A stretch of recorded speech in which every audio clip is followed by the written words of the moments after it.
نحمدہ ونصلی ونسلم علی رسولہ الکریم اما بعد۔ برطانیہ اور دیگر مغربی ممالک میں ایک سلسلہ یہ ہے کہ جو شخص میڈیکل پریکٹس کرے یا کسی اور ادارے میں اس کا کام ہو جس سے انسانوں کا معاملہ ہوتا ہو، تو اپنی اس پریکٹس میں کسی غلطی کو بچانے کے لیے یا ہو جائے تو اس کا بہتر طریقے سے تدارک کرنے کے لیے قانونی کوئی چارہ جوئی کرنی پڑے تو اس میں فیس وغیرہ سے بچنے کے لیے یا کم از کم کم کر دینے کے لیے کچھ ادارے بنے ہوئے ہیں، اور وہ اس شخص کی ضمانت لے لیتے ہیں اس طور پر کہ وہ ماہانہ کچھ پیسے ان کو دیتا رہے، ان کا ممبر بن جائے، اور اس کے بعد جب کبھی ایسا کوئی واقعہ ہو، ایسا کوئی مسئلہ پیش آئے، مثلا کسی نے ان کو سو کیا ہے، ان کو کورٹ کچہری میں لے گیا ہے کوئی مریض یا اس کے گھر والے، تو اب ان کا جو کیس لڑنا ہے، ظاہری بات ہے اس میں مشقت ہوگی، بہت زیادہ خرچہ بھی ہوگا، مسائل بھی ہوں گے، تو اس سے نمٹنے کے لیے یہ سلسلہ ہوتا ہے۔ تو پروفیشنل جو ہے وہ یہ کام کرتے ہیں، اپنے آپ کو اس طرح سے ایسے اداروں سے منسلک کر لیتے ہیں۔ تو شرعاً اس کا کیا حکم ہوگا؟ تو جاننا چاہیے کہ یہ بالکل وہی چیز ہے جو انشورنس ہوتی ہے، اس کو آپ انڈیمنٹی کہیے یا انشورنس کہیے، ایک ہی بات ہے، اور اصل یہ ہے کہ یہ ناجائز اور حرام ہے، اس لیے کہ اس میں جوا ہے، غرر بھی ہے اور جوا بھی ہے۔ جوا اس طور پر کہ بہت سارے لوگوں نے اپنا مال جمع کرایا، ہر مہینے دے رہے ہیں یا سارے سال کی ایک ساتھ دے دیتے ہیں فیس،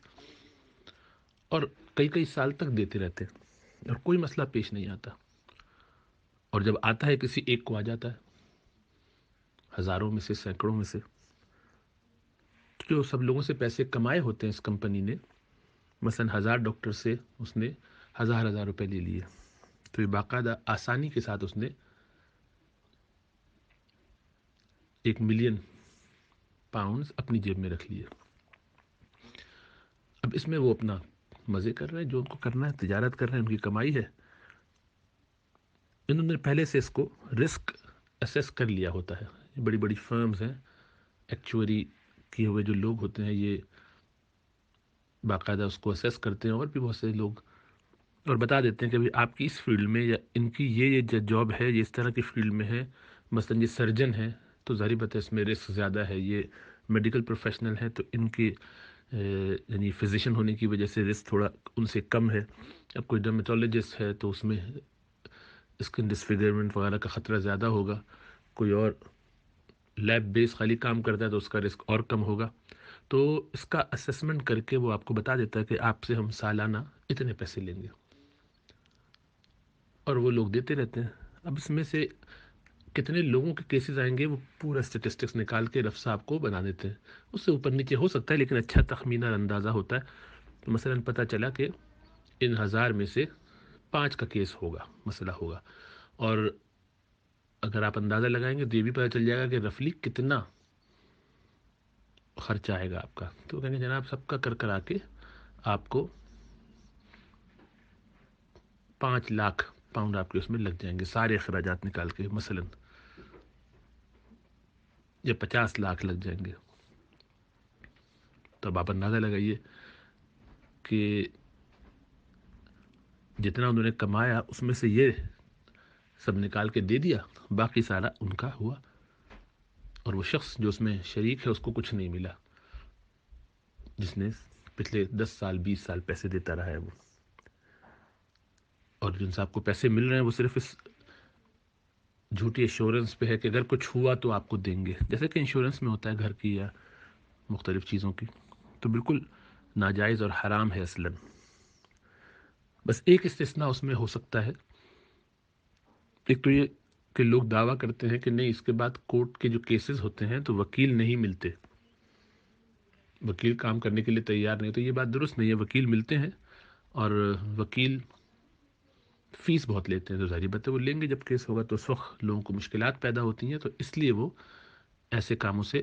بچنے کے لیے پہلے تو یہی تو مسئلہ ہے کہ آپ رسک سامنے رکھتے ہوئے کہ اگر یہ ہو گیا، وہ خوف پیدا کر دیتے ہیں لوگوں میں، اور لوگوں میں ہوتا ہے خوف، اور حقیقت یہ ہے کہ اس کی اتنی زیادہ فیس وغیرہ بنا دی ہے کہ اب اس کے نتیجے میں ایک شخص بالکل گھبرا کے وہ کام کر لیتا ہے کہ اگر آپ کا مثلا گھر جل گیا تو آپ کے تو 5 لاکھ پاؤنڈ گئے، تو اب کیا کریں گے؟ اور آپ کا خالی اپنا نقصان نہیں ہوگا، پڑوسی کا بھی جو گھر جلنے کی وجہ سے نقصان ہوگا اس کا بھی آپ ہی کو دینا پڑے گا. تو آدمی کہتا ہے بہت ہی خطرہ ہے، بہت ہی خطرناک بات ہے، اور اس وجہ سے وہ بیچارہ اس میں پھنس جاتا ہے. تو یہ ایک سودی نظام کا، کیپٹلسٹ سسٹم کا یہ بہت بڑا ڈرا بیک ہے کہ وہ لوگوں کو معاش کی طرف سے بہت زیادہ پریشان کر کے، ان شیطان یعدکم الفقر، فقر کا تم سے وعدہ کرتا ہے شیطان، جیسا اللہ فرماتے ہیں. تو آدمی اس کے چکر میں آ جاتا ہے، اور ہوتا بھی ہے ظاہر بات ہے مسائل لوگوں کے ساتھ، لیکن اکا دکا لوگ اس کی ایسی صورت نہیں ہوتی کہ ہر دفعہ صبح شام لوگ ایسے جگہ جگہ قرقی ہو رہے ہوں، حالات خراب ہو رہے ہوں. اللہ سب کو محفوظ رکھے، سب کو اپنی عافیت اور امن میں رکھے، لیکن اس کو انہوں نے آؤٹ آف پروپورشن بلو کرنا جسے کہتے ہیں کیا ہے، پھیلا دیا اس طریقے سے کہ لوگ گھبرا کے کام نہیں لگ گئے، اور سب اس کو نارملی کر رہے ہو تو کوئی پوچھتا بھی نہیں. ہر چیز میں انشورنس لے لے کے تھوڑے تھوڑے سے پیسے بڑھا بڑھا کے ہر چیز پہ انشورنس. بہت ظالمانہ نظام ہے اس لحاظ سے یہ، اللہ ہدایت دے. تو ایسی صورت کہ جس میں کہیں واقعی پتہ چل جائے کہ ہاں یہاں پر مسائل ہوں گے، اس طور پر کہ مجھے اگر یہاں پریکٹس کرنی ہے مثلا برطانیہ میں، تو اگر میں پرائیویٹ پریکٹس کرنے جاؤں گا تو وہ مجھے بغیر انشورنس کے، یعنی انڈیمنٹی لیے ہوئے کرنے ہی نہیں دیں گے، وہ آپ کو اجازت ہی نہیں دیں گے پرائیویٹ ادارے والے، کیونکہ وہ اتنی بڑی ذمہ داری اپنے کندھے پر لینا نہیں چاہتے. تو اگر ایسا ہو تو پھر دو آپشن ہے، یا تو آپ کو پرائیویٹ کام کرنے کی ضرورت نہیں ہے اور آپ کا کام چل رہا ہے تو پھر آپ وہاں مت کیجیے پرائیویٹ کام، جیسے میں نہیں کرتا الحمدللہ. یہاں چیسٹ فزیشین ہوں، کنسلٹنٹ پچھلے 8 9 سال سے، تو نہیں لینی پڑتی. NHS کے اندر جو لوگ کام کرتے ہیں وہاں مست نہیں ہے، ریکمینڈڈ ہے، مست نہیں ہے. اور جو لوگ کنسلٹنٹ نہیں ہیں، اس سے نیچے لیول پہ کام کرتے ہیں، ان کو اس کی بالکل ضرورت نہیں ہے، اس لیے کہ وہ کورڈ ہوتے ہیں گورنمنٹ کے طور پر ٹریننگ کے دوران، تو اس میں تو لینا نہیں پڑتی. اور کنسلٹنٹ ہونے کے لیول پہ پہلی دفعہ آپ سے تذکرہ کیا جائے گا، لوگ کہیں گے، اور اس میں بھی کوئی مست نہیں ہے. تو اگر کہیں ایسا ہو کہ آپ کی نوکری اس پر بیس کرنے لگے، بغیر اس کے آپ نوکری نہ کر سکتے ہوں کسی بھی ادارے میں جہاں آپ کام کر رہے ہیں، اور وہ کہیں، تو اس صورت میں پھر ضرور مشورہ کرنا چاہیے، اپنی پوری سچویشن مفتی کے سامنے پیش کرنی چاہیے، اور وہ دیکھ کے آپ کو بتائیں گے کہ آپ انشورنس اس صورت میں لے سکتے ہیں کہ نہیں. تو کسی کے لیے وہ حلال مجبوری کی وجہ سے ہو سکتی ہے، اب ضرورات تبیح المحظورات کے قاعدے کے تحت، تو یعنی مجبوری میں حرام چیزیں حلال ہو جاتی ہیں، جس طرح مردار کا گوشت. اسی لیے مغربی ممالک میں جہاں قانون ہے کہ آپ کو گاڑی چلاتے ہوئے لائسنس ہونا چاہیے، اور لائسنس کے ساتھ ساتھ یہ شرط ہے کہ اس میں آپ کی انشورنس بھی ہو گاڑی کی. تو ہمارے ممالک میں بھی ہے ضرورت اس کی، اور اس کے قوانین بنے ہوئے، لیکن امپلیمنٹ نہیں ہوتے ہیں. تو بہت سے لوگ ایسے ہی چلا لیتے ہیں گاڑی، تو کوئی پوچھتا نہیں ہے. تو وہاں تو انشورنس لینا گاڑی کی، جب تک کہ قانونی طور پر اس پر سختی نہ کی جائے اور مسائل نہ ہوتے ہوں، تو جائز نہیں ہوگی. لیکن یہاں مغربی ممالک میں گاڑی چلانا ضرورت بھی ہے، مجبوری بھی ہے، اور تقریباً ہر ایک کی ضرورت ہے، کیونکہ چیزیں دور دور ہوتی ہیں، کافی دور ہوتی ہیں، اور اس میں شدید مشقت ہوتا ہے. جو لوگ یہاں رہتے ہیں وہ جانتے ہیں. اور اسی لیے گاڑی کے لیے جو انشورنس ہے بیئر منیمم وہ لینے کی اجازت ہے. تو وہ مجبوری کی وجہ سے حلال کی گئی ہے کہ اس کے بغیر آپ گاڑی چلا نہیں سکتے. پرائیویٹ کام کرنا یہ کوئی مجبوری نہیں ہے. اس کا مطلب یہ کہ آپ کے پاس پہلے سے NHS کا کام ہے، آپ اس پہ کیجیے، یا اور کوئی ایسے ادارے میں آپ کام کر سکتے ہیں کہ جہاں ایسی گنجائش ہے، اور اگر نہیں ہے تو پھر آپ کی بھی مجبوری ہے کہ کہیں اور آپ کی نوکری نہیں ہے. تو اس صورت میں جس کی مجبوری ہو وہ اپنا انڈیویجول فتویٰ لے کر اپنی سچویشن پوری سامنے رکھ کے مفتی کو، پھر اس معاملے میں گنجائش اگر ہوگی تو اس کو مل جائے گی، ورنہ اس سے احتیاط کرنا چاہیے، بچنا چاہیے. یہ سود ہی کی شکل، یہ انشورنس ہی کی شکل ہے جو کہ غرر اور اسی طریقے سے قمار